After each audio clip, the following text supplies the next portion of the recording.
Good morning, I am Anil Ojha. Welcome to Easy Class. Today I am going to teach you Political Science for Class 10, Chapter 2nd, Federalism, Part 3rd. In this chapter, I am discussing about the federalism, and today we will discuss which type of characteristics are found in federalism and what makes India a federal country. Why do we say India a federal country? There are some special qualities or characteristics of federalism which are found in India, and I will discuss one by one. Firstly, division of power. Division of power means there are mainly three division of the power, and we can discuss about the division: union list, state list, and concurrent list. The constitution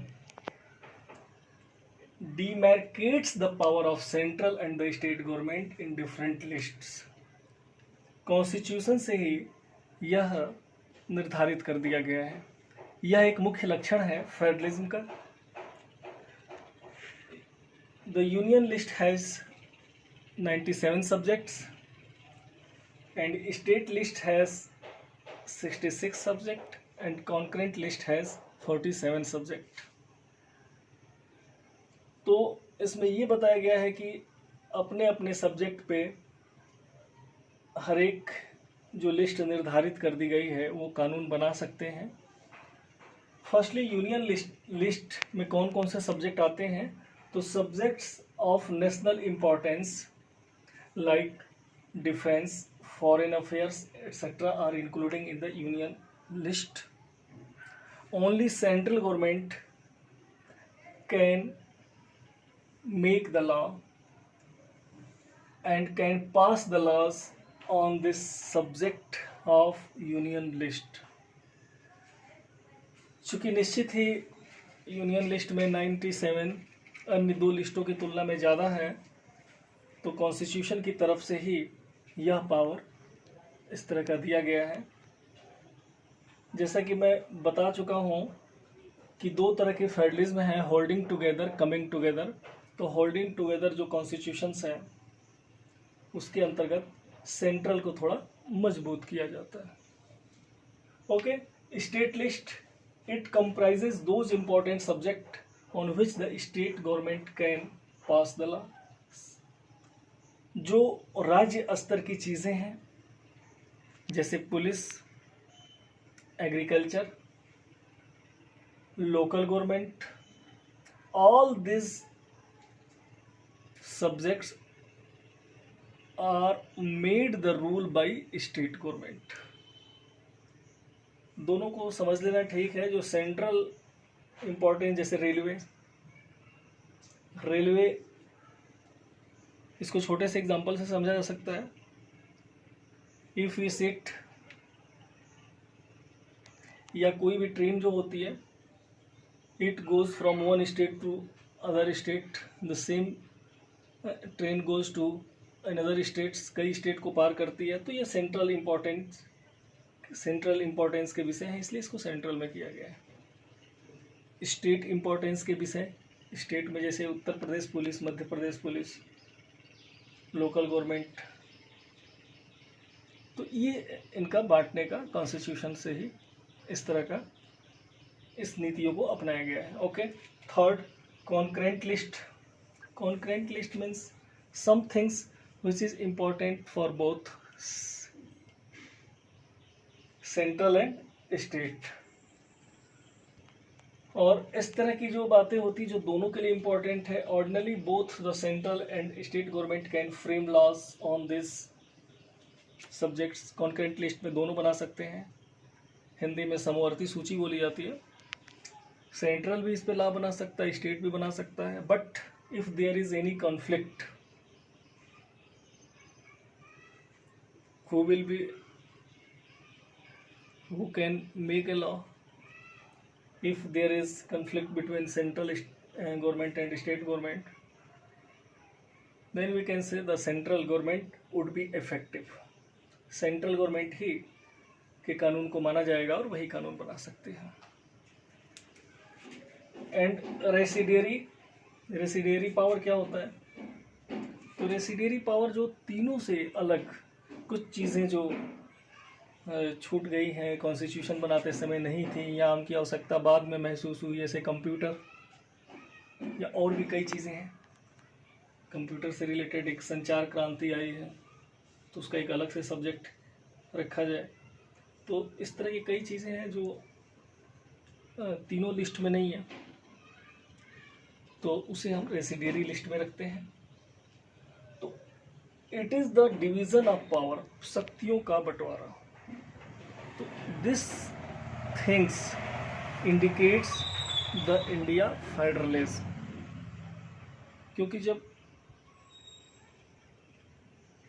शक्तियों का बंटवारा एक state से राज्य में power का बंटवारा हो रहा है, तो वह फेडरलिज्म का मुख्य लक्षण माना जाता है. Next, 3-tier system. 3-tier system means 3 तरह के सिस्टम है: central government, state government and local self government.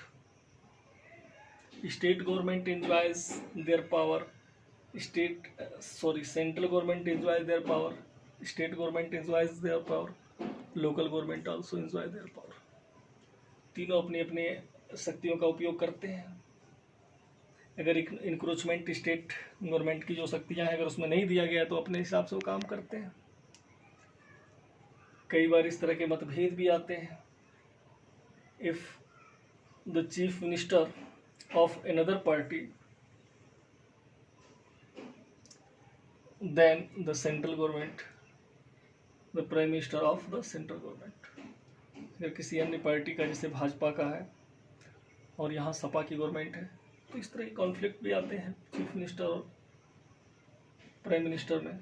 चूँकि पावर कॉन्स्टिट्यूशन से इनको दिया गया है, तो ये विवाद सामने आते हैं. और कई बार ये लोग, जैसा कि अब एग्जांपल बंगाल में देखा जाए, बार बार conflict Bengal government and central government में इस तरह के एक दूसरे पे आरोप प्रत्यारोप लगाए जाते रहे, और फिर आर्टिकल की बात थोपी जा रही है कि सेंट्रल गवर्नमेंट डिसमिस कर सकता है, लेकिन ऐसा नहीं करते हैं, क्योंकि उनको भी अपना पावर दिया गया है स्टेट गवर्नमेंट को. तो ये 3-tier government is the one of good characteristics of the federalism और federal government. Next, not equal power to all administrative unit. Not equal power to all administrative units. I have told you there are 2 type of federalism: coming together federalism and holding together federalism. तो जो holding together federalism है, उनमें बराबर power नहीं दिया गया है. I have told about the division of power. Central list में 97 सब्जेक्ट है, स्टेट लिस्ट में आपके 66 सब्जेक्ट है. तो 66 और 97, तो यह होल्डिंग टुगेदर फेडरलिज्म के चलते हो रहा है, लेकिन फेडरलिज्म ही है.